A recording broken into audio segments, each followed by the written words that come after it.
Hey guys, my name's Brantley, and welcome to another episode of Big Hunters. My name is Hailey. Hey guys, this is Eric. I'm here today with the kids to talk about the shooting house we recently made. So guys, we built this shooting house in our backyard. Let's talk through some of these early pictures as we started to build this. Hailey, why don't you talk about the shape of it, the shape of the floor, what we decided to do and why? We made it a home plate. I don't know why though. Well, did we play baseball here in this family? Oh yes. Yeah. Yeah. It's not exactly a home plate. Yeah, the back corner's kind of off of it, right? But the shape of the base is theoretically in the shape of a home plate to give us those angles for the shooting windows, right? All right. How big was the shooting house that we built? 8 foot by 6 foot. 8 foot by 6 foot. Do you remember how tall it was? Do you remember looking at this picture how tall it was? Maybe 8 foot. It's close to it, about 7 feet. And we designed that so that, you know, taller guys like myself, if we were bow hunting in inclement weather and wanted to get inside and still be able to bow hunt and get those vertical shots, that we could stand up in the shooting house, right? So we started building this in our backyard, right? And as we go through these pictures, you'll see that, you know, what was unique about this is we built the floor and then we built all the walls separately. So it was like a kit. We kind of built our own kit so that each of these walls, when we were lifting this up, once we got it to the farm, we could lift them up, put them in place. And so we locked them in with bolts, right? So we can go through these pictures. You'll notice, what did we put on the bottom of this to elevate it off the ground, B? Did we put those risers on there with the 4x4 so that we could see what it would look like when it was off the ground? Yeah, so we built that wall. There's a little side view, you know, looking out at that. And what did we end up putting on the sides here? Our footprints and handprints. Yeah, footprints and handprints. And we'll get to that here in a minute. The kids had a great time kind of making the camo of this. But what we used on the side of the shooting house was actually hardy siding material for sheds. So the outside of this is a hardy material, and on the inside is regular plywood in which we painted. What color did we paint the inside of that shooting house? Black. Black, right? We needed to black everything out. So in this picture, you can see that, you know, we utilize that hardy siding. That way it's more weatherproof, you know, and gave us better insulation as well.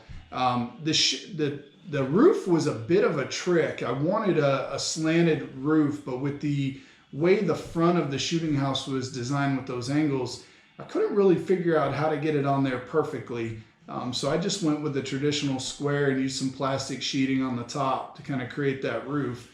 And then what I did on the inside of the roof was actually put more wood down to kind of block out, if it is raining, some of the noise and stuff that you could hear while you're hunting. So you can see here in this picture, we started painting the back of it, right? Blacked it out. And then talk about the windows. How many windows are in it, Brantley? Do you remember? There's 5 windows, right? And which windows, are there windows that we can gun hunt out of and then windows we can bow hunt out of, right? So we created those vertical windows. And Hailey, this picture here, what did we end up doing with the floor? Do you remember what we put on the floor? We put on like a play mat so that way like our feet would be less loud. Right. Yeah, we went, and you can get this anywhere, but just 1-inch foam mats, children's play mats. We went with the all black, just to kind of keep with the black color scheme on the inside. So you can see in this picture here, that 1-inch foam mat is really nice because at the end of a season, you can, you know, just use your blower, blow out the shooting house, or actually remove that and be able to blow out, you know, whatever dirt or mud or, you know, whatever debris gets in there. But having a couple kids, it was imperative that the floor was a little bit more soundproof. So whether they're wearing their boots, we end up dropping ammunition, or, you know, somebody wants to bring toys up in the shooting house, right? We could do that and not have a bunch of noise on that wood floor. So that 1-inch play mat did a great job of really, you know, making sure that this thing was soundproof. And so Brantley, Hailey talked a little bit about the camouflage. Show me what this video is walking us through right now. What's this video showing everybody? Is this how you did your camouflage? Yeah. We painted our feet to like try and like paint the bottoms of it. It probably tickled us. It was like a year ago, so I can't really remember it that well, but we walked it around. First, we painted our hands. Right, painted your hands, painted your feet. So we just poured that black paint. Guys, this was a great opportunity for the kids to get involved here and kind of make this a little bit more of a special opportunity with the camouflage. As you can tell, the black lines through it down here in West Central Georgia, right? A lot of pine stands. This is exactly where that's going to go, as a pine stand on a power line. So we use the black lines as an opportunity just to kind of blend it in with the pine trees and the pine stand that'll be behind us. But then I just gave the kids an opportunity to really play here and do the camouflage with their feet and their hands. So this gave them a great opportunity to do that.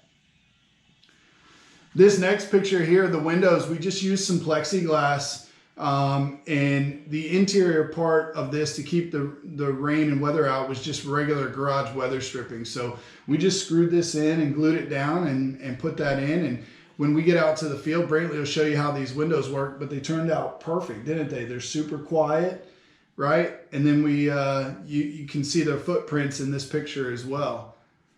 And this is just another great view of that window.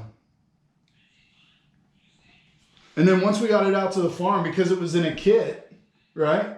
We took apart like pieces. Mm-hmm. So like the back, and then the door to it, and then like the platform, all right. those, the windows, stands, all that. So your dad had to have some extra help to get this thing up, because it is pretty sturdy. It's pretty heavy.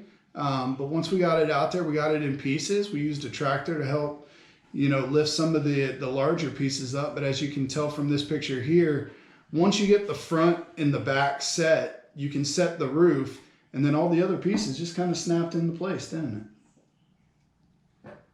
And this is the final picture of how it turned out. Without the windows yet. Yeah, without the windows. Oh, that's right. We had to put the windows in last, right?